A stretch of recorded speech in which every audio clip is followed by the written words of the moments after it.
आपल्याला काय शिकवलं जातं कि पेड़ का पत्ता भी उसके मर्जी के बिगर हिलता नाही डुलता नाही. कोणाची मर्जी? कोणाची मर्जी? याची चांभार चौकशी झाली पाहिजे. आर्टिकल 51 जे व्हेरीफाय करा, त्यात काय लिहिलेलं आहे? भारतातला प्रत्येक नागरिक हा विज्ञाननिष्ठ, चिकित्सक आणि मानवतावादी बनला पाहिजे. आम्हाला समाजात उपवर्गीकरण करायचं आहे, शेड्यूल कास्टचे तुकडे करायचे आहे. ज्या बाबासाहेबांनी भारतातल्या 1500 जाती एका शेड्यूल मध्ये आणल्या, ट्राईबच्या 1000 जाती एका अनुसूचित आणल्या बाबासाहेबांनी, आणि त्या सर्वांचा कॉमन मुद्दा आहे, सर्व अस्पृश्य आहेत. सर्वांना अस्पृश्यता भोगावी लागलेली आहे. आता हे खरगे साहेबांना ट्रीटमेंट काय आहे? अस्पृश्यता. ते अस्पृश्य असल्यामुळेच ना, ते शेड्यूल कास्टला बिलॉंग करतात, ते कर्नाटकाचे आहेत, त्यांचा पोरगा तिथे गृहमंत्री आहे, तरी त्यांना कसं वागवलं जातं? अरे तू कोण आहेस? हमको मालूम है तू कौन है, हमारे राज्य में आता है, वहां पे भाषण देता है, बहुत ज्यादा शायना हो गया क्या? लेकिन हमारे नजर में तुम गोमूत्र से नीचे हो. हा अत्यंत संविधान विरोधी विचार आजही जिवंत आहे भारतात. त्या आर्टिकल 340 प्रमाणे मंडल आयोगाच्या शिफारसी लागू करण्यासाठी मान्यवर कांशीरामजींना, त्यांच्या लाखो कार्यकर्त्यांना प्रचंड मेहनत घ्यावी लागली. 13% आरक्षण हे सर्वांसाठी सुरक्षित आहे, सर्वांना समान संधी आहे. तुम्हाला पाहिजे ते प्रयत्न करून व्यवस्थित तुम्हाला अचिव्हमेंट करता येते. पण उपवर्गीकरणाला त्या ठिकाणी थांबवलं पाहिजे. त्यासाठी आपणही त्या मुवमेंटमध्ये सहभाग दिला पाहिजे, त्याचं समर्थन केलं पाहिजे. उपवर्गीकरणाच्या विरोधातल्या आंदोलनाचं ही भूमिका या ठिकाणी आपण घेतली पाहिजे. ग्रंथांचं वाचन केलं पाहिजे. बाबासाहेबांना आदर्श विद्यार्थी म्हणून आपल्या टेबलवर बाबासाहेबांची प्रतिमा ठेवली पाहिजे. मी आयोजकांना यापुढे अशी विनंती करतो की संभाव्य जे विद्यार्थी आहेत, ज्यांना UPSCची तयारी करायची आहे, ज्यांना देशाचा कारभार करण्याची इच्छा आहे, ज्यांना हा देश घडवायचा आहे. काल आपण 80वा स्वतंत्रता दिवस साजरा केलेला आहे आणि या देशातल्या जागरूक विद्यार्थ्यांनी एक मोहीम सुरू केलेली आहे.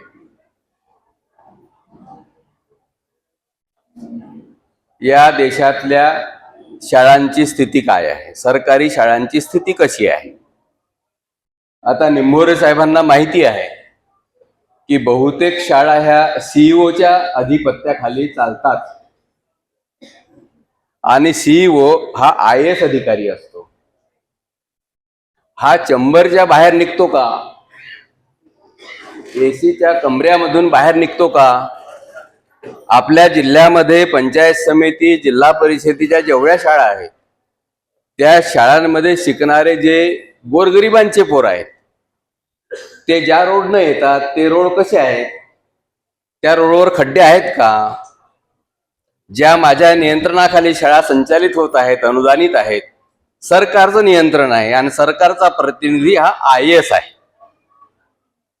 बहुजन समाजातलाही आहे आणि वरच्या समाज घटकातूनही आलेला आहे.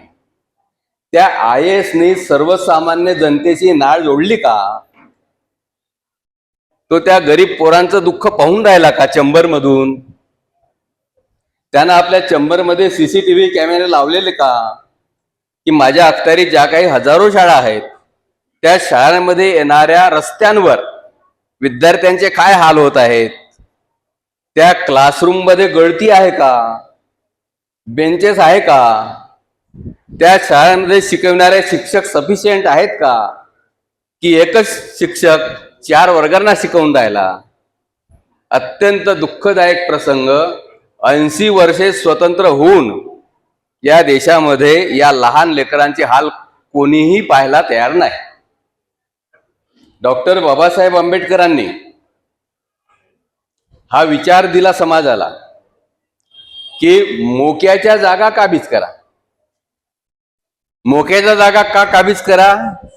तर तुम्हाला या समाजाचं दुःख दूर करायचं आहे, शासकीय निधीतून दूर करायचं आहे, या समाजाचा उद्धार करायचा आहे. ते अधिकार तुमच्या हातात घ्या. स्पर्धात्मक परीक्षेची तयारी करून घ्या आणि तुमचा सहभाग या लोकांच्या कल्याणासाठी तुमच्या अधिकाराच्या माध्यमातून द्या.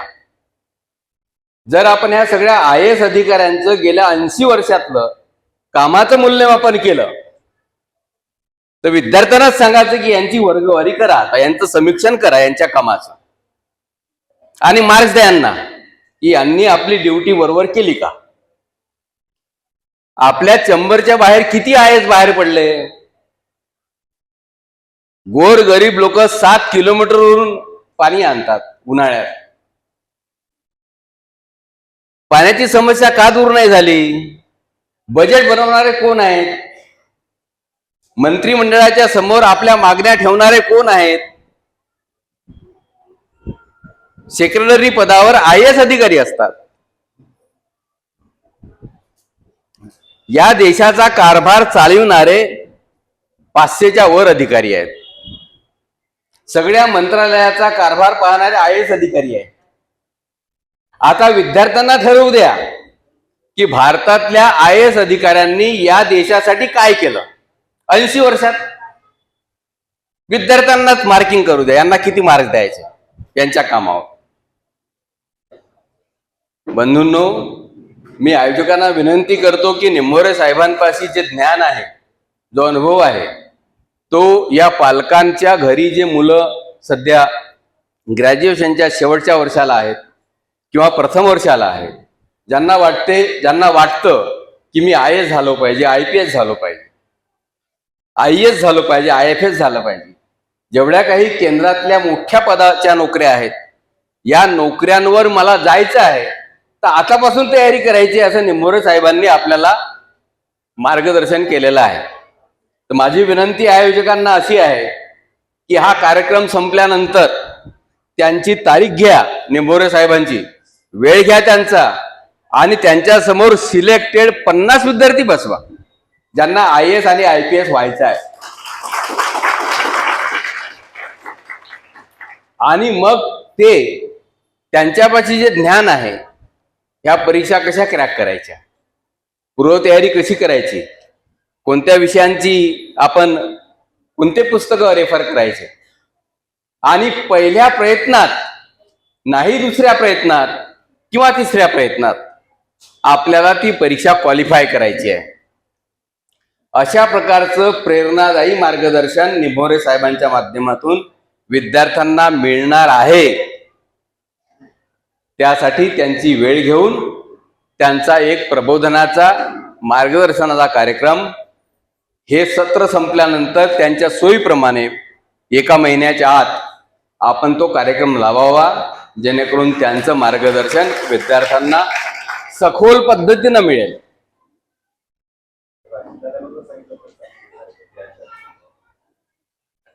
बंधूंनो, या ठिकाणी पंखे फिरत आहेत आणि ट्यूबलाईट लागलेले आहेत. माझ्यासमोर माईक आहे. हे पंखे कोण फिरवून राहिला? आपल्याला काय शिकवलं जातं कि पेड़ का पत्ता भी उसके मर्जी के बिगर हिलता नाही, डुलता नाही.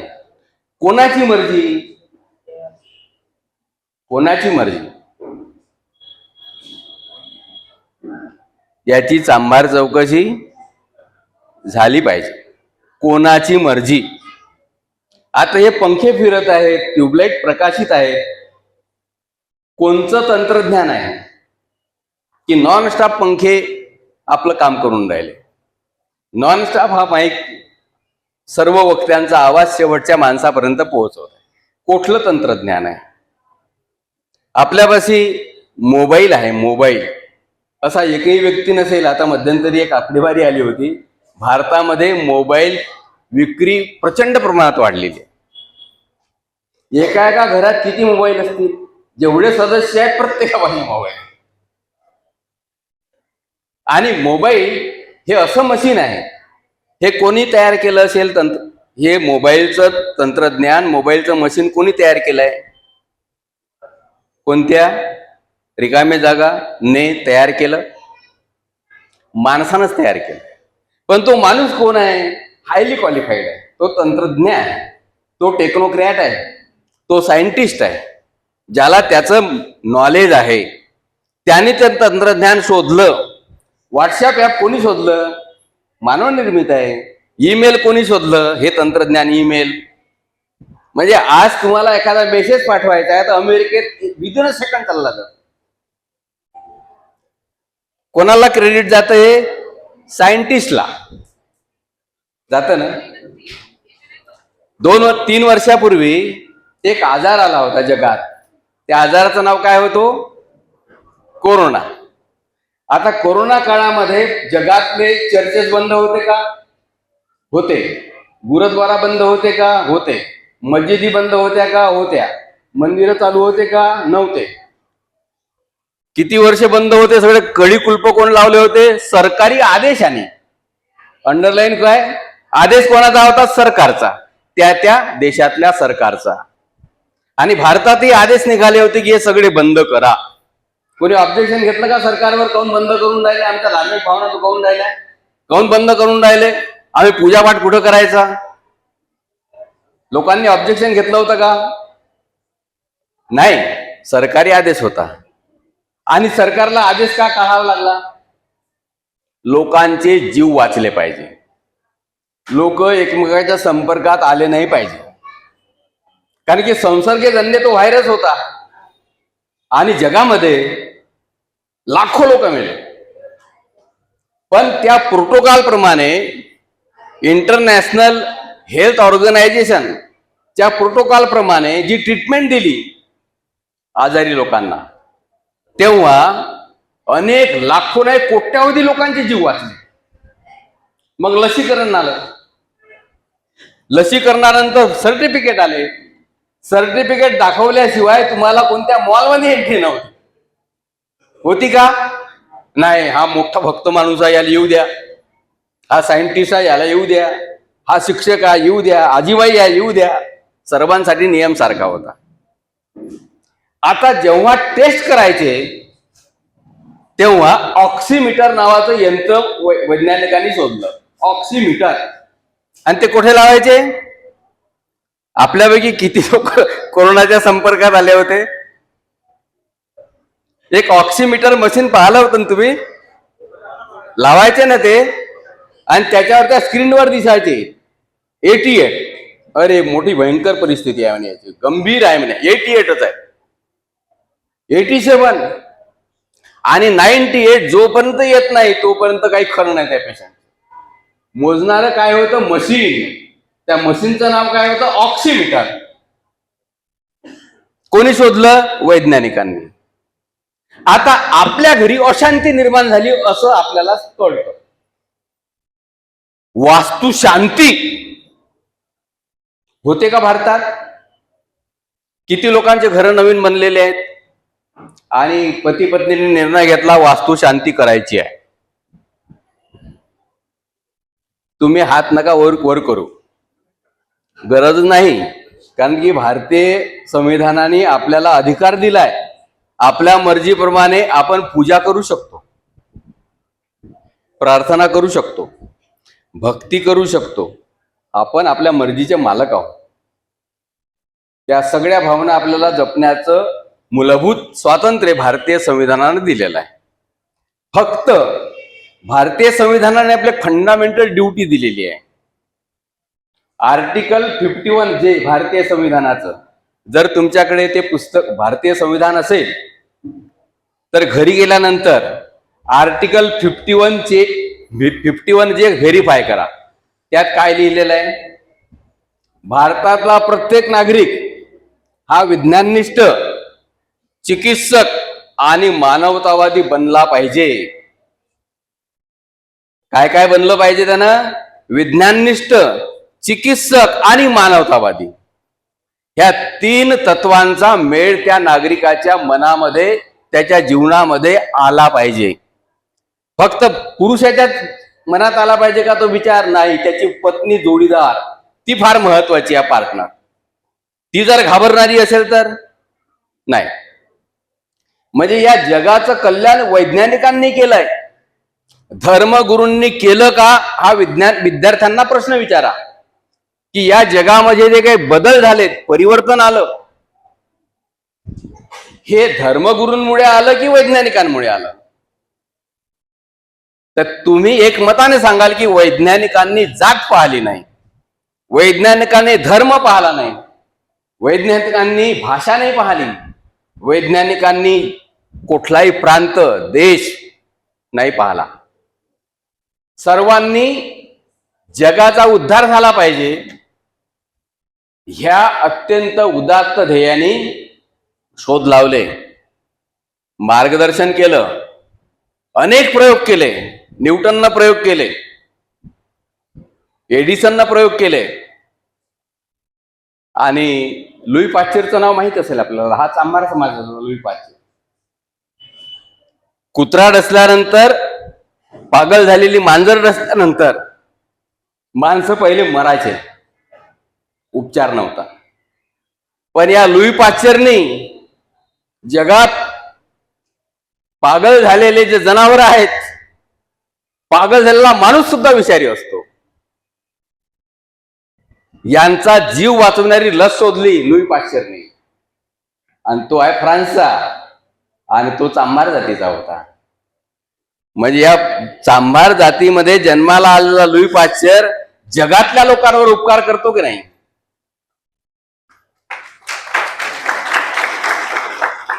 मग लोक विचारतात की ही लुई पाश्चर हा तर चांभार होता, याने शोधलेली लस आहे, मी नाही घेत, जातीभेद होईल. विचारते का कोणती पेशंट? पण 3 दिवसापूर्वी, स्वातंत्र्याच्या 80व्या वर्षी, याच ऑगस्टच्या 12 की 13 ऑगस्टला उत्तर प्रदेशला लागून एक राज्य आहे, राज्याचं नाव काय? उत्तराखंड. उत्तराखंड.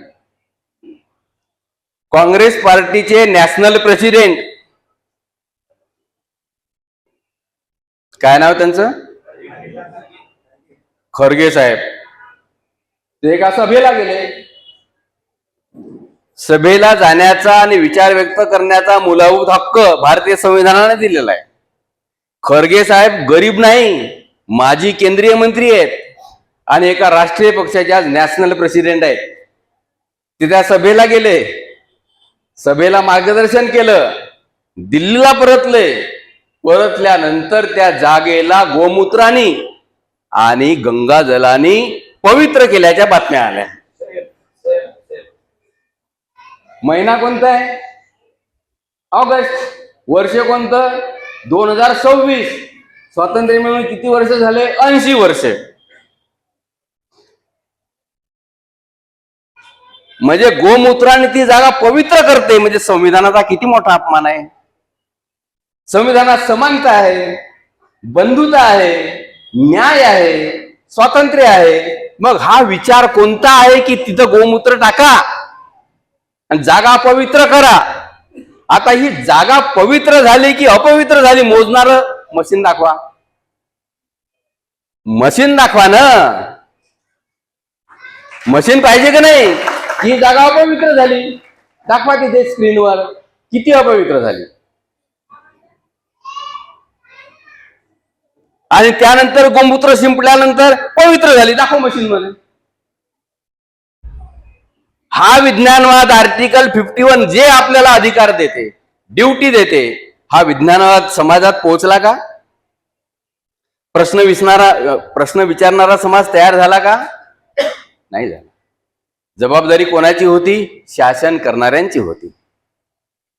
आज ते म्हणतात आम्हाला समाजात उपवर्गीकरण करायचं आहे, शेड्यूल कास्टचे तुकडे करायचे आहे. ज्या बाबासाहेबांनी भारतातल्या 1500 जाती एका शेड्यूल मध्ये आणल्या, ट्राईबच्या 1000 जाती एका अनुसूचित आणल्या बाबासाहेबांनी, आणि त्या सर्वांचा कॉमन मुद्दा आहे, सर्व अस्पृश्य आहेत, सर्वांना अस्पृश्यता भोगावी लागलेली आहे. आता हे खरगे साहेबांना ट्रीटमेंट काय आहे? अस्पृश्यता. ते अस्पृश्य असल्यामुळेच ना, ते शेड्यूल कास्टला बिलॉंग करतात, ते कर्नाटकाचे आहेत, त्यांचा पोरगा तिथे गृहमंत्री आहे, तरी त्यांना कसं वागवलं जातं? अरे तू कोण आहेस? हमको मालूम है तू कौन है, हमारे राज्य में आता है, वहां पे भाषण देता है, बहुत ज्यादा शायना हो गया क्या? लेकिन हमारे नजर में तुम गोमूत्र से नीचे हो. हा अत्यंत संविधान विरोधी विचार आजही जिवंत आहे भारतात. आणि हा विचार जर आपल्याला मान्य नसेल तर विज्ञानवाद, मानवतावाद हा देशभर सर्व समाज घटकांमध्ये पोहोचला पाहिजे. आणि जे विद्यार्थी भविष्यात जिल्हाधिकारी बनतील, पोलीस अधीक्षक बनतील, पोलीस कमिशनर बनतील, पोलीस विभागाचे सेक्रेटरी बनतील, गृहसचिव बनतील, यांना फार मोठं कर्तव्य पार पाडायचं असतं, संविधानाची कडक अंमलबजावणी. संविधानाच्या विरोधात जो जाईल त्याच्यावर त्याला कारवाई करण्याचे अधिकार प्राप्त होतात. म्हणून संविधान जे आहे हे संविधान सर्वांना अधिकार देतं, सर्वांना, महिलांनाही देतं, पुरुषांनाही देतं. आणि या संविधानावर अंमलबजावणी करणं हे प्रत्येक नागरिकाचं, प्रत्येक अधिकाऱ्याचं, प्रत्येक लोकप्रतिनिधींचं आद्य कर्तव्य आहे. हे कर्तव्य जर पार पाडण्यासाठी आपल्याला तयार व्हायचं असेल तर आपल्याला उच्च शिक्षण घेणं गरजेचं आहे, अभ्यास करणं गरजेचं आहे, स्पर्धात्मक परीक्षा पास करणं गरजेचं आहे, कॉम्पिटिशनमध्ये आपण स्टँड झालं पाहिजे अशी तयारी करणं अत्यावश्यक आहे. बंधूंनो, बाबासाहेबांनी या देशातल्या 1500 जातींना संघटित केलं, पण देशाच्या प्रधानमंत्र्यांनी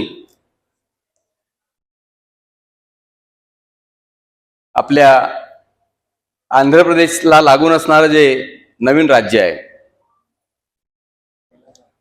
तेलंगणा, त्या तेलंगणामध्ये एका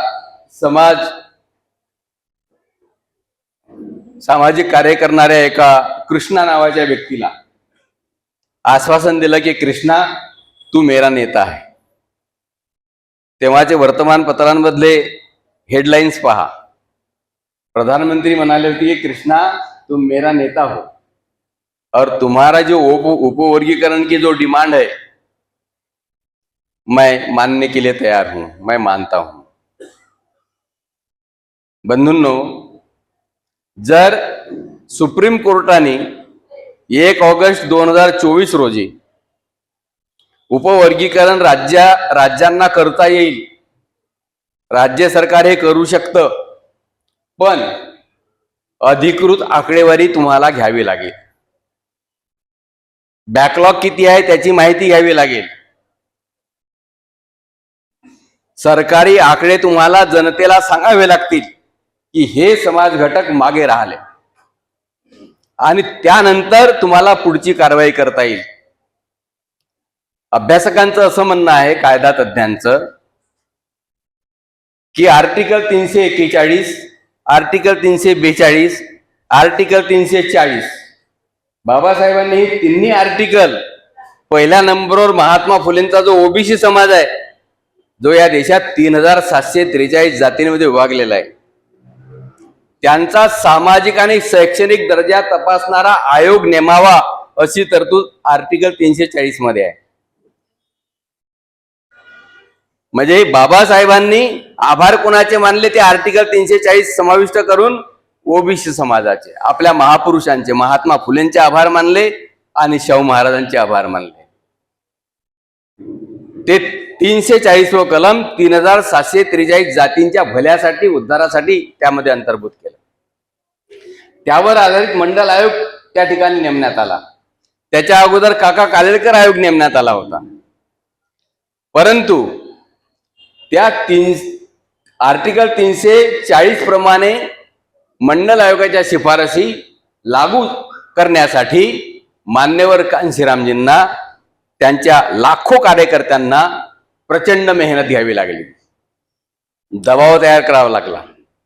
1990 साली मंडल आयोगाचं आंदोलन दिल्लीमध्ये धरणा आंदोलन सुरू होतं.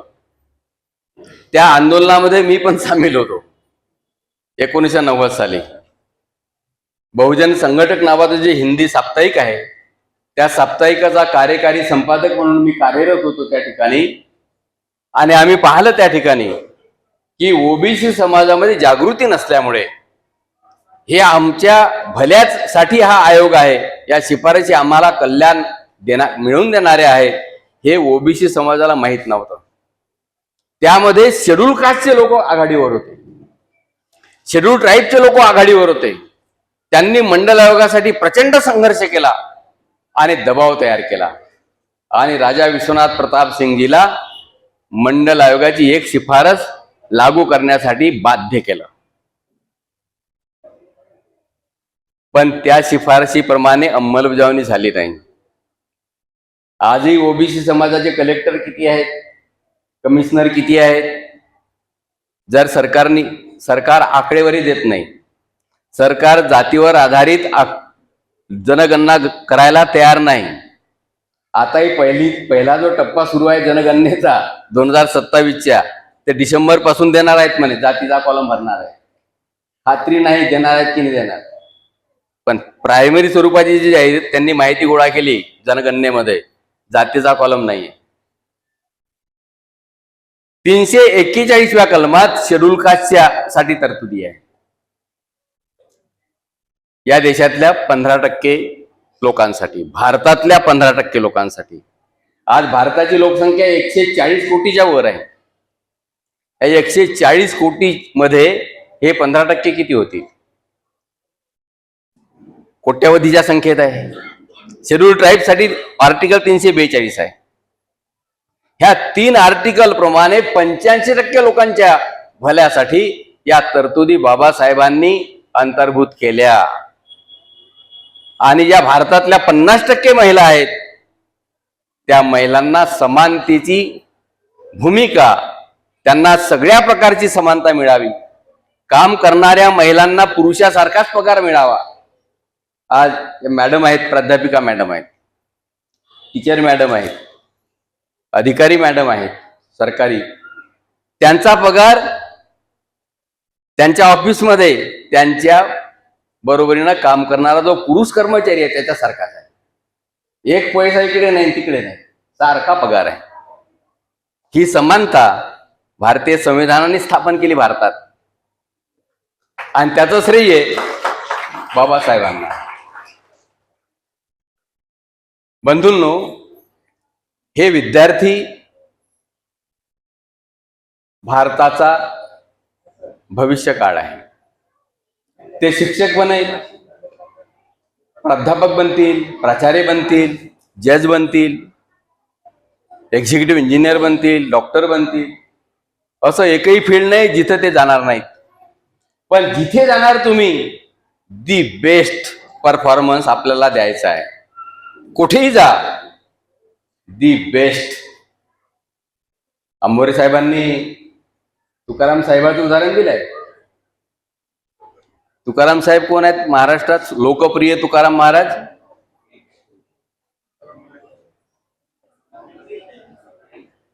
एक व्हिडिओ आला होता वारकऱ्यांनी तयार केलेला आणि त्या वारकऱ्यांनी एकदम तुकारामाच्या पोशाखात त्यांना दाखवलं होतं.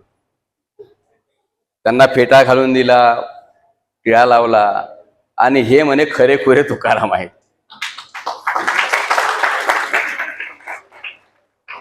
म्हणजे मॉडेल उभं केलं की अधिकारी कसा असावा. 25 बदल्या झाल्या तरी चालते म्हणते, पण संविधानावर अंमल करणार आहो मी. कुठेही गेलो तरी संविधान विसरणार नाही. असे अधिकारी या विद्यार्थ्यांमधून, या मुलींमधून तयार झाले पाहिजे. रविदासजी म्हणतात, मन चंगा तो कटवते में गंगा. एका आमच्या प्रमुख अतिथीने आपल्या भाषणातून हा उल्लेख केलाय, मन चंगा तो कटवते में गंगा. हे कटवती काय आहे? कुठे असते कटवती? आमचे लोखंडे साहेब आलेले आहेत, त्यांचे वडील गणोजी, श्री गणोजी लोखंडे, ते जिथे रिपेरिंगचं काम करायचे, तर मी एकदा 1995ची गोष्ट असेल, म्हणजे आजपासून 30 वर्षापूर्वी, ते म्हणाले की सर आपण वडिलांना भेटायला जाऊ. गेलो आम्ही, ते एका कॉर्नरला बसले होते. तुम्हाला रिपेरिंग माहिती आहे ना? किती लोकांना माहित नाही? 100% लोकांना माहिती आहे रिपेरिंग. तर गणोजी लोखंडेंच्या रिपेरिंगच्या त्या दुकानामध्ये एक कटोरी होती आणि त्या कटोरीत पाणी होतं. पाण्याचा उपयोग काय काय असतो? अगदी कडक झालेलं जे चामडं आहे त्याला नरम करण्यासाठी. बऱ्याचदा त्याला बुडवून ठेवतात. जेवढा भाग रिपेअर करायचा आहे तो नरम करण्यासाठी त्या कटोरीत बुडवून ठेवतात. त्या कटोरीतल्या पाण्यासोबत गुरु रविदासांनी गंगाजलाची तुलना केली. मन चंगा तो कटवती में गंगा.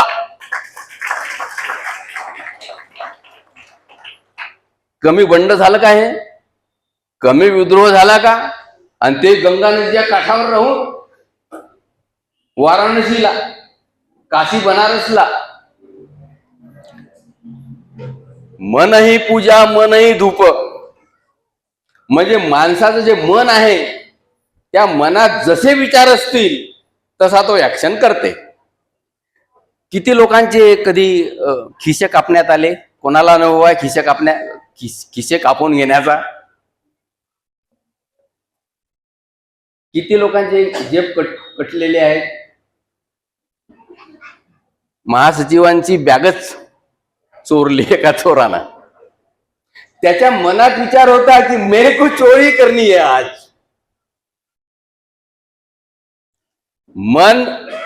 मनही पूजा मनही धूप, मनाचीच पूजा करा, मनालाच व्यवस्थित वळण लावा, असा हा विचार मांडणारा रविदास. पहिले रविदासजीचा फोटो कसा राहायचा? रिपेरिंग काम करणारा कामगार. म कारंडे नावाचे लेखक होते महाराष्ट्रात. महाराष्ट्र राज्य संस्कृती मंडळाने गुरु रविदासांवर रोहिदास अशा नावाने ते पुस्तक प्रकाशित केलं होतं. आणि त्या पुस्तकाच्या मुखपृष्ठावर फोटो होता रविदासजीचा रिपेरिंग करताना. म्हणजे गुरु रविदास जर चांभार समाजातले असतील, मान्य आहे ना, होतेच ते चांभार. त्यांचे दोहे मॅडमनी आपल्याला सांगून म्हणून दाखवलेले आहेत. कहे रविदास चमारा. रविदासांनी जात लपवली नाही. कहे रविदास चमारा. पण ते तत्वज्ञ होते, फिलॉसॉफर होते, फील्ड वर्कर होते, ऑर्गनायझर होते, लीडर होते आणि सगळ्या समाजाचे गुरु होते. ह्या सगळ्या क्वालिटीज गुरु रविदासांमध्ये होत्या. पण रविदासांचा फोटो ज्या चित्रकाराने तयार केला तो हा चांभार होता, हे लोकांना कळलं पाहिजे. इतर लोकांनी रविदासांपाशी गेलं नाही पाहिजे आणि त्या फोटोला हात नाही लावला पाहिजे. या मानसिकतेतून तो रविदासांचा फोटो समाजाच्या पुढे आणण्यात आला चित्रकारांनी. तर त्या महाराष्ट्र सरकारने प्रकाशित केलेल्या पुस्तकाच्या मुखपृष्ठावर सुद्धा तोच फोटो लावण्यात आला होता. रविदास सत्यशोधक नावाचं जे मासिक आहे ते 98ला सुरू झालं. मान्यवर कांशीरामजींच्या हस्ते त्याचं प्रकाशन झालं. आज 28व्या वर्षाचा 7वा अंक मॅडमनी लोकार्पित केलेला आहे. किती वर्ष झाले? 28व्या वर्षाचा 7वा अंक. हा 28व्या वर्षाचा 7वा अंक आहे. थांबला का हा प्रवास प्रबोधनाचा? किती वर्षापासून सुरू आहे? 27.5 वर्ष झाले. आणि आपल्या सर्वांच्या साथीनं आपल्या सर्वांच्या सहकार्यानं, आपल्या सर्वांच्या सहभागानं मुखपृष्ठावर फोटो कोणाचा आहे? राजर्षी शाहू महाराज, आणि पाठीमागे आहे अहिल्याबाई होळकर.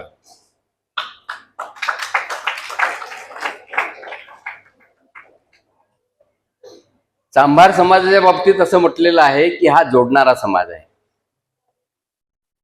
तुटलेलं जोडणारा समाज आहे. एक्सपर्ट लेदर इंजिनियर आहे. हा केमिस्ट आहे. हा श्रमिक आहे. त्याच्यामध्ये सगळ्या प्रकारचे गुण आहे. आणि या समाजात भिकारी नाही. विशेषतः चर्मकार समाजाची ही आहे की हा समाज असा हात पसरत नाही कोणाच्या पुढे. 10 वर्षाचा पोरगा जर गरीब असेल तर तो कोणाच्याही पुढे हात नाही पसरत. तो बूट पॉलिशची डबी घेते आणि ब्रश घेते आणि कष्टाची भाकरी खाते. एका हातानं शेंबूळ पुसते, दुसऱ्या बाजूनं ब्रश फिरवते, पण हात नाही पसरत. हा स्वाभिमानी समाज आहे. आणि हा स्वाभिमानी समाज तुटलेल्याला जोडण्यात एक्सपर्ट आहे. म्हणून गुरु रविदासांना आदर्श मानून रविदास सत्यशोधक आपल्या ग्रामीण भाषेत, गावरानी भाषेत, या शब्दाचा अर्थ रविदास सत्यशोधक म्हणजे चांभार चौकशी. रविदास सत्यशोधकचा साधा सोपा अर्थ काय आहे? चांभार चौकशी. इथे 2 महापुरुषांचा समन्वय आहे, गुरु रविदास आणि सत्यशोधक म्हणजे महात्मा फुले. या 2 महापुरुषांची मैत्री आहे, वैचारिक मैत्री आहे. या 2 महापुरुषांना एकत्र करून प्रेरणा घेऊन त्यांच्यापासून हे मासिक सुरू झालेलं आहे. गुरु रविदास सत्यशोधक समाज हे चळवळीचं नाव आहे. ही प्रबोधनाला गती देणारी चळवळ आहे. समाज जागा करणारी चळवळ आहे. समाजात विज्ञानवाद रुजविणारी चळवळ आहे. संविधानाचे विचार पेरणारी चळवळ आहे. आणि या चळवळीचं काम करण्याचं तंत्र आहे शिबिराच्या माध्यमातून लोकांना एका अ पासून ज्ञेपर्यंत या चळवळीचं ज्ञान देणे, समजावून सांगणे, वक्ते तयार करणे, बोलणारे लोक तयार करणे. या ठिकाणी सर्व आमच्या महिला वक्त्या अगदी व्यवस्थित बोलल्या. त्यांना जर ट्रेनिंग दिलं 1-1 तास बोलू शकते. ट्रेनिंग द्यावं लागेल. बंधूंनो, आपल्याला विद्यार्थ्यांचा गुणगौरव करण्याची प्रेरणा कशी मिळाली? 47 वर्षापूर्वी 1979 साली मी वर्ग 12वी मध्ये बोर्डाच्या परीक्षेत 4था मेरिट आलो होतो. ज्या कॉलेजमधून 10+2+3 असा अभ्यासक्रम आला होता, त्याच्यापूर्वी प्री युनिव्हर्सिटी होती. 10वी 12वी आणि 3 वर्षाचा पदवीचा कार्यक्रम. 1975 ला तो अभ्यासक्रम सुरू झाला आणि 1979च्या बॅच मध्ये त्या कॉलेजमध्ये पहिल्यांदा मी 4था मेरिट आलो होतो. कॉलेजला वाटलं की ह्या पुराण कॉलेजचं नाव फार मोठं केलं, बोर्डात आपल्या कॉलेजचं नाव चमकवलं, काय करावं आता. त्या कॉलेजने भव्य कार्यक्रम घेतला सत्काराचा. आणि मला कॅश प्राइज किती दिलं असेल अंदाज? 79 ला 47 वर्षापूर्वी किती दिलं असेल अमाऊंट अंदाज? 79चा आकडा लक्षात घ्या. 79 तेव्हा सोन्याचा भाव फार कमी असेल, पेट्रोलचा भाव तर फारच कमी असेल. मला ₹25 रोख बक्षीस दिलं.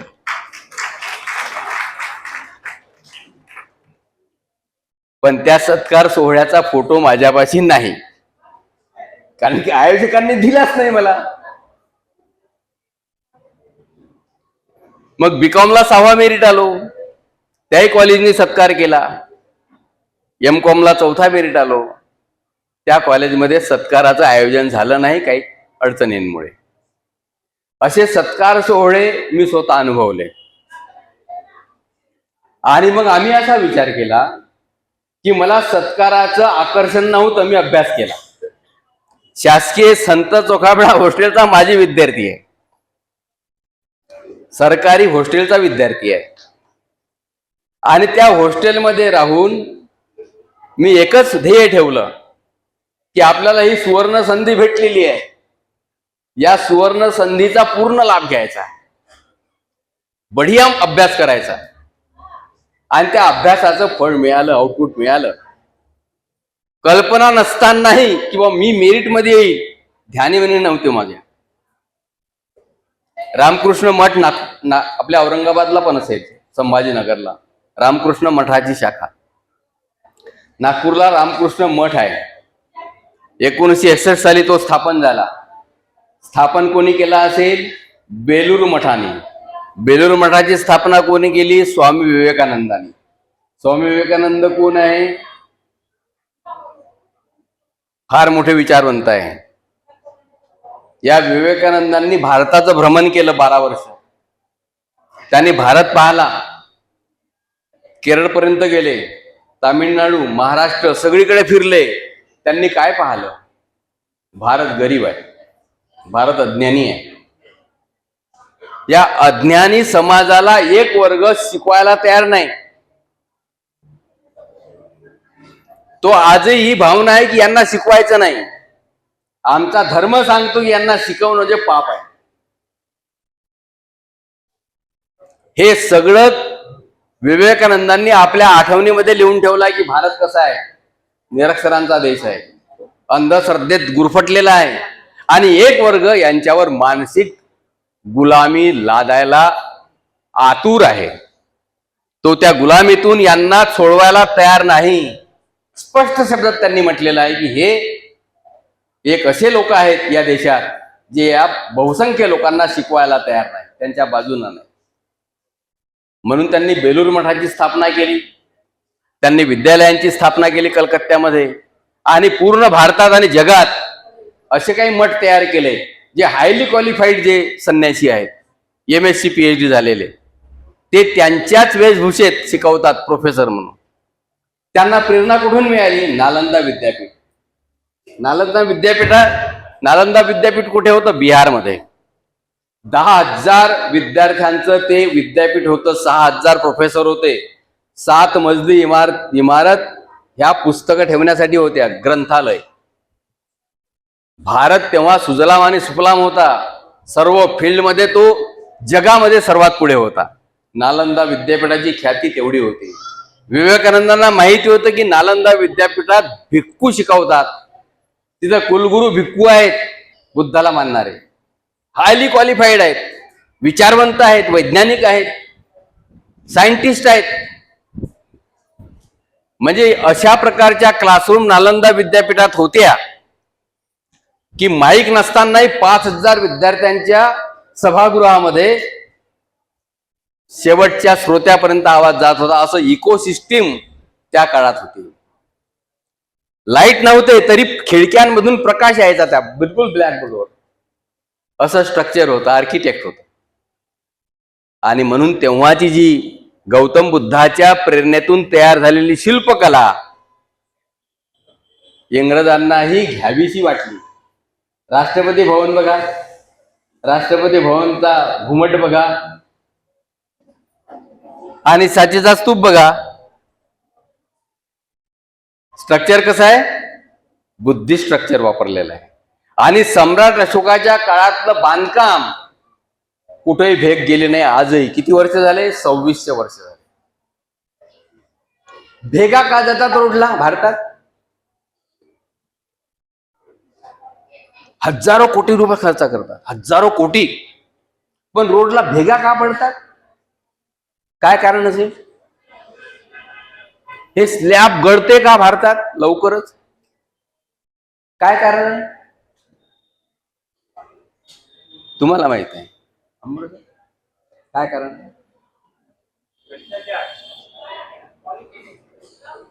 त्या पैसे सँक्शन करणारं जे ऑथॉरिटी आहे, बजेट सँक्शन करणारे जे लोक आहेत,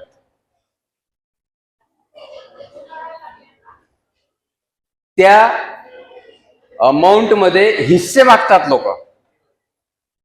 मेरा शेयर किधर है? शेयर मार्केटिंग चालू आहे ना सध्या. मेरा शेयर आने दो, देश जाए रिकामी जागा. तुम्हाला माहित आहे कोणता शब्द वापरायचा? म्हणजे देश प्रेमाच्या गोष्टी सांगायच्या. आम्ही देशभक्त आहोत, पण देशभक्तीचं उदाहरण कुठेही दिसत नाही. समाजाचा पैसा आहे, देशाचा पैसा आहे, जनतेचा पैसा आहे, त्याच्यावर हक्क कसा असू शकतो? लोकप्रतिनिधींचा, शासकीय अधिकाऱ्यांचा कसा काय अधिकार असू शकतो? पण बुद्धाच्या तत्वज्ञानातून सम्राट अशोकाने हे शिक्षण घेतलं की हा जनतेचा पैसा आहे, लोकांचा पैसा आहे. 100 रुपये जिथं सँक्शन झाले, 100चे 100 रुपये खर्च झाले पाहिजे, तेव्हा क्वालिटी मिळेल, तेव्हा दर्जा कायम राहील, भेगा जाणार नाही. आपण भारतीय संविधानाची शपथ घेतो, पण शपथेप्रमाणे वागतो का? मग ह्या संविधानाची शपथ घेण्याचं प्रयोजन काय आपल्याला?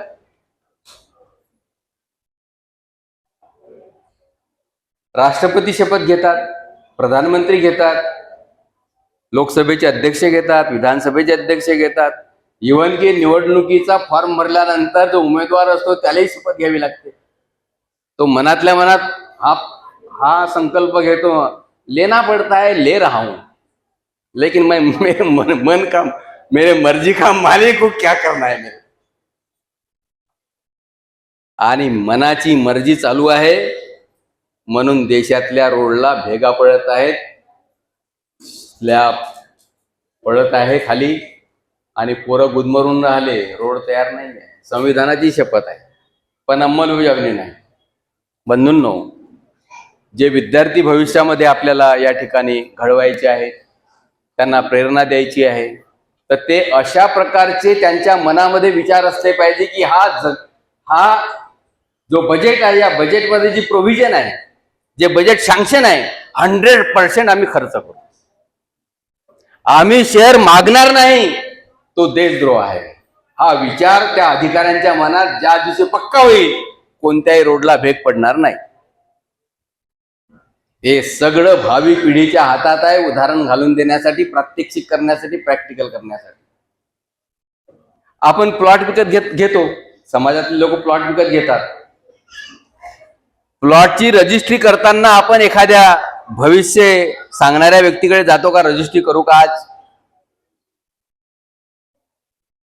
SSC बोर्डाची परीक्षा देण्यासाठी विद्यार्थी जेव्हा जातात, तर तेव्हा एखाद्या ज्योतिषाचा सल्ला घेतो का?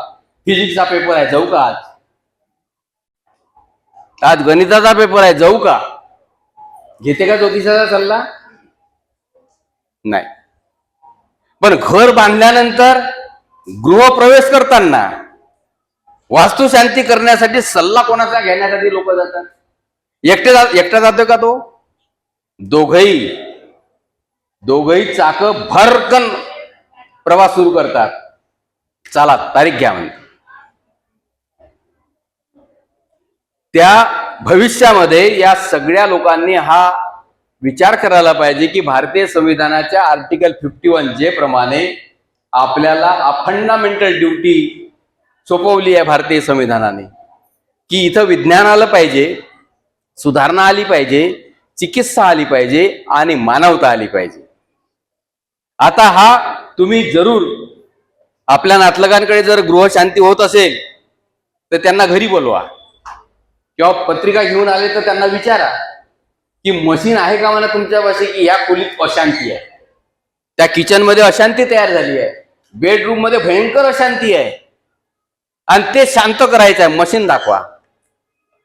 पूजा झाल्यानंतर मशीन फिरवा तिथे आणि पहा स्क्रीनवर शांती आलेली आहे. हा विज्ञानवाद आहे का हिंमत आपल्यामध्ये प्रश्न विचारण्याची? प्रश्न आहे की तिथं अपॉइंटमेंट घेण्यासाठी जाणारे आपण गुलाम आहोत. ते आले का आपल्याकडे फोन करून राहिले का मला बोलवा, माझी अपॉइंटमेंट घ्या. आपणच रिकामी जागा आहोत. आपणच गुलाम नंबर 1 आहोत. आणि ही जर गुलामी आपल्याला संपवायची असेल तर गुरु रविदासांना आदर्श मानून, महात्मा फुले, सावित्रीबाई फुले, शाहू महाराज, बाबासाहेबांना आदर्श मानून, गाडगे बाबांना आदर्श मानून आपण ह्या भानगडीपासून दूर राहिलं पाहिजे. पण घरातल्या महिलेचं प्रबोधन केल्याशिवाय तुम्हाला शांत झोपू देणार नाही. महिला तयार पाहिजे, त्या माणसाच्या विचाराला विचार जुडणारी माणसं. तिचं समर्थन पाहिजे की महाराज, मालक, मिस्टर सो अँड सो, मी तुमच्या विचाराचं स्वागत करते, मी घाबरणार नाही, या घरात मी सुखानं राहणार. आणि याच्या उपरही घाबरत असाल आणि करतच असाल तर 500 रुपयाचा स्टॅम्प पेपर आणा.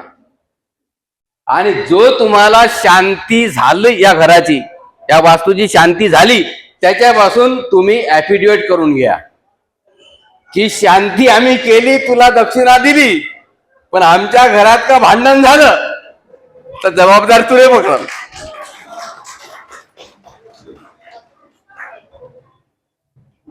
जर असा समाज तयार झाला बंधूंनो, तर आपण संविधानाचे खऱ्या अर्थाने पालन करते आहोत, रक्षक आहोत, याचं समाधान नागरिक म्हणून आपल्याला मिळणार आहे. उपवर्गीकरण हा जो मुद्दा आहे, भारतातल्या 1500 जातींपैकी किती जातींनी मागणी केली की आम्हाला वाटून द्या आरक्षण? महाराष्ट्रात 59 जाती आहेत, त्यापैकी 35 जाती चांभारांच्या उपजाती आहे महाराष्ट्राच्या शेड्यूल कास्टमध्ये. 35 मी मोजलेले आहे.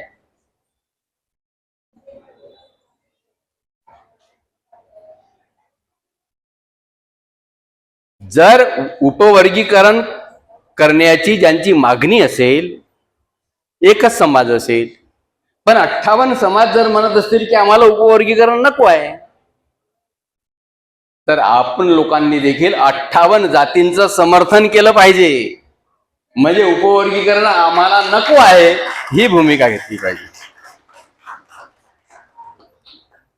उपवर्गीकरण याचा अर्थ असा आहे की एक मोठा तलाव आहे आणि त्या तलावामध्ये जर 4-4 फुटाचे, 7-7 फुटाचे जर बॅरिकेड्स लावले की इथंच पोहा तुम्ही आणि उड्या मारा, डोकं फुटन की नाही फुटन? मोठ्या तलावात तुम्ही उड्या मारल्या तर सुरक्षित आहात, पण त्या एका बॅरिकेड्स मध्ये जर तुम्हाला शिलांग लावायला लावली, जम घ्यायला लावली, तर डोक्याला लागेल ना.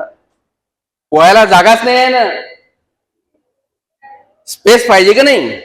आज महाराष्ट्रात 13% आरक्षण आहे. या 13% आरक्षणावर सर्व 59 जातींचा सारखा अधिकार आहे. आणि जे मागे राहिले त्यांनी सरकारला, शासन करणाऱ्यांना विचारलं पाहिजे की आम्हाला कॉम्पिटिशन मध्ये येण्यासाठी तुम्ही कोणत्या सुविधा दिल्या, कुठल्या फॅसिलिटी दिल्या, त्या लेव्हलला आणण्यासाठी तुमचा सर्व्हे काय सांगतो, कुठली जात मागे राहिली आहे आणि कुठली जात पुढे गेली आहे, पुढे जाण्याचे कारण काय आहेत, कुठली आयडिओलॉजी आहे त्यांची, ते अभ्यास का करून राहिले आणि आपण अभ्यासात मागे का आहो, आणि हेही पोरं पुढे गेले पाहिजेत, हा समाज पुढे गेला पाहिजे, यासाठी शासनाच्या समाज कल्याण खात्याने कोणतं पाऊल उचललं गेल्या 80 वर्षात, याची देखील आपण तपासणी करण्याची गरज आहे. भारतात पहिल्यांदा 1975 साली पंजाबमध्ये उपवर्गीकरणाचा झैल सिंग मुख्यमंत्री असताना प्रयत्न झाला.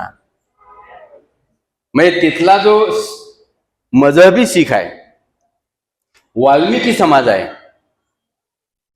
25% आरक्षणात एकत्र आरक्षण असताना, झैल सिंग मुख्यमंत्री असताना काँग्रेस पार्टीतर्फे त्यांनी ह्या 2 जातींमध्ये आरक्षणाची वाटणी केली. सुरुवात पंजाब पासून आहे. म्हणजे त्याला राजकीय अंग आहे, पॉलिटिकल बॅकग्राऊंड आहे की त्या जातीने आमच्या पक्षाला मतदान केलं पाहिजे. हा मुख्य हेतू आहे त्याच्या पाठीमागे. आणि तोच हेतू आंध्र प्रदेशात असेल, कर्नाटकात असेल, महाराष्ट्रात सुद्धा तोच हेतू आहे. आणि म्हणून बांधवांनो, 13% आरक्षण हे सर्वांसाठी सुरक्षित आहे, सर्वांना समान संधी आहे. तुम्हाला पाहिजे ते प्रयत्न करून व्यवस्थित तुम्हाला अचिव्हमेंट करता येते. पण उपवर्गीकरणाला त्या ठिकाणी थांबवलं पाहिजे. त्यासाठी आपणही त्या मुवमेंटमध्ये सहभाग दिला पाहिजे, त्याचं समर्थन केलं पाहिजे. उपवर्गीकरणाच्या विरोधातल्या आंदोलनाचं ही भूमिका या ठिकाणी आपण घेतली पाहिजे. बंधूंनो, आपल्याला जे अधिकार प्राप्त झाले आहे त्या अधिकाराप्रमाणे आपण आपल्या जीवनाची वाट सुरक्षित पद्धतीनं पुढे नेली पाहिजे. विद्यार्थ्यांना प्रोत्साहन दिलं पाहिजे. विद्यार्थ्यांना चांगल्या सवयी लावल्या पाहिजे. विद्यार्थ्यांना मॅनर शिकवला पाहिजे. विद्यार्थ्यांना अभ्यासाचं वळण लावलं पाहिजे. विद्यार्थ्यांनी चांगल्या संगतीमध्ये राहावं यासाठी आपण लक्ष ठेवलं पाहिजे. विद्यार्थी गुन्हेगारी मित्रांच्या सहवासात येणार नाही याची दक्षता घेतली पाहिजे. आपला मुलगा कोणासोबत राहतो, कुठे जातो त्याच्यावर आईचं लक्ष असलं पाहिजे, वडिलाचं लक्ष असलं पाहिजे. म्हणजे तो कुसंगतीत फसायला नको, त्याच्यामुळे कुटुंबावर अडचणी यायला नको, संकट यायला नको. ही जबाबदारी पालकांची आहे. आणि विद्यार्थ्यांनी ग्रंथप्रेमी बनलं पाहिजे, ग्रंथांचं वाचन केलं पाहिजे. बाबासाहेबांना आदर्श विद्यार्थी म्हणून आपल्या टेबलवर बाबासाहेबांची प्रतिमा ठेवली पाहिजे. ते जर 18 तास अभ्यास करत असतील तर विद्यार्थ्यांनी निश्चय करायला पाहिजे की जर हे माझे उद्धार करते, भारतीय संविधानाचे शिल्पकार, बहुजन समाजाचे मुक्तिदाते 18 तास अभ्यास करत होते, तर त्यांचा मी वारसा पुढे न्यायला पाहिजे, तर मी अभ्यास किती करायला पाहिजे. विद्यार्थ्यांनी तो निर्णय घेतला पाहिजे की मी कमीत कमी 6 तास तरी अभ्यास केला पाहिजे दररोज. कमीत कमी 1 तास. बाबासाहेब 18 तास, तर मी 6 तास तरी केला पाहिजे.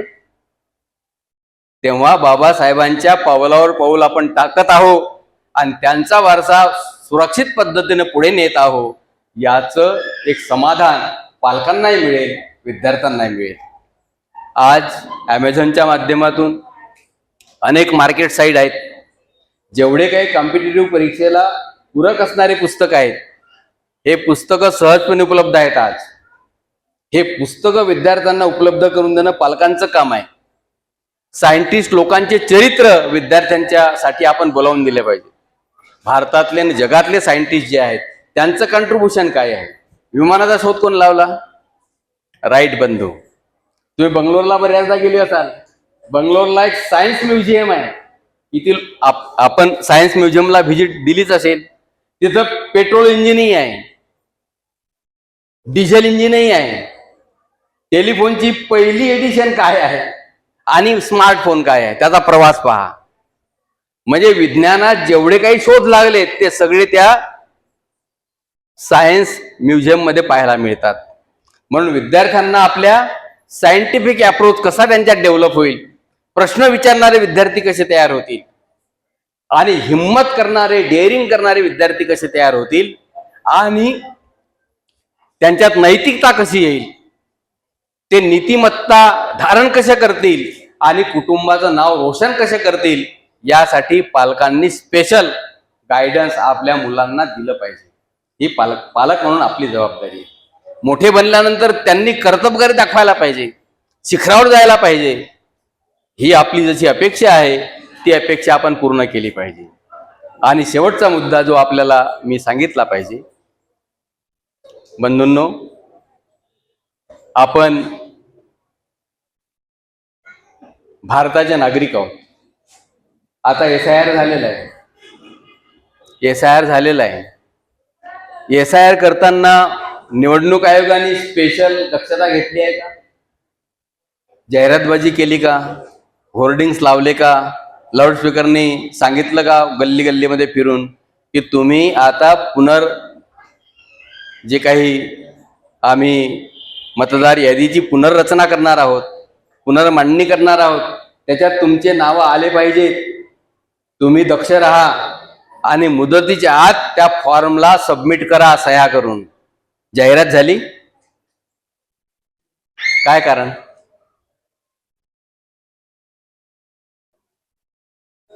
आणि त्या SIR मुळे बिहार सरकार बदललं, वेस्ट बेंगॉल सरकार बदललं SIRच्या माध्यमातून. हा फार मोठा कट आहे. निवडणूक आयोग आपली ड्युटी करायला तयार नाही, मतदारांना आपला हक्क बजावू द्यायला तयार नाही, त्यांच्यापर्यंत ही मोहीम पोहोचवत नाहीत आणि कानोकान खबर देत नाही. हा लोकशाहीला फार मोठा धोका आहे. ही लोकशाही जर आपल्याला सुरक्षित ठेवायची असेल, तिचं रक्षण करायचं असेल, तर आपण जागरूक आणि जाणकार असण्याची फार गरज आहे. ही नवीन पिढी अल्फा जी आहे फार हुशार आहे. काल अनेक पोरांनी आपला विरोध नोंदवला. आपल्या शाळा नीट करा हे आंदोलन भारतात सुरू झालेलं आहे. अभिजित दिपके यांनी केलेलं आहे सुरू. त्यांचं अभिनंदन केलं पाहिजे की त्यांनी 80 वर्षात भारतभर 5व्या वर्गातले पोरं असो की 7वीतले पोरं असो, पाण्याच्या पिण्याच्या बॉटलचे माईक करून माइक वर बोलून डाले कि रोड ही नहीं बोलते हमारे गांव में, स्कूल तक जाने के लिए रास्ता ही नहीं है, हमारे स्कूल में बेंच नहीं है, बाथरूम नहीं है, प्लेग्राउंड नहीं है, क्लासरूम नहीं है. हे लहान लहान पोरं सांगून राहिले बरं. आणि त्यांच्यापाशी मोबाईल असल्यामुळे व्हिडिओ बनवून राहिले. ते व्हिडिओ बनवल्याबरोबर जगभर चाललंय. सरकारी शाळा नीट करा या आंदोलनाचं आपण स्वागत केलं पाहिजे. बंधूंनो, या कार्यक्रमाच्या निमित्ताने आपण हा अत्यंत चांगला देखना नियोजनबद्ध कार्यक्रम आयोजित केला. त्याबद्दल सगळ्या आयोजकांचे आपल्या वतीने मी अभिनंदन करतो, त्यांचे आभार मानतो. आणि पुढच्या सत्रामध्ये ज्या गुणवंत विद्यार्थ्यांना आपल्याला प्रमाणपत्र द्यायचं आहे, त्यांचा गौरव करायचा आहे, त्यांचं ॲडव्हान्समध्ये मी अभिनंदन करतो.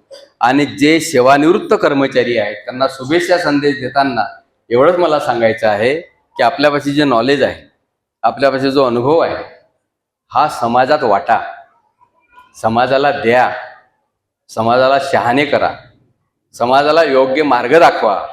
यासाठी तुमचा जो खजिना आहे अनुभवाचा, तो समाजाला वितरित करा. तो शुभेच्छा संदेश या सेवानिवृत्त कर्मचाऱ्यांना आहे. आपण माझं भाषण ऐकून घेतलं त्याबद्दल आभार व्यक्त करतो. सर्वांना धन्यवाद देतो. जय रविदास, जय भीम, जय शाहू.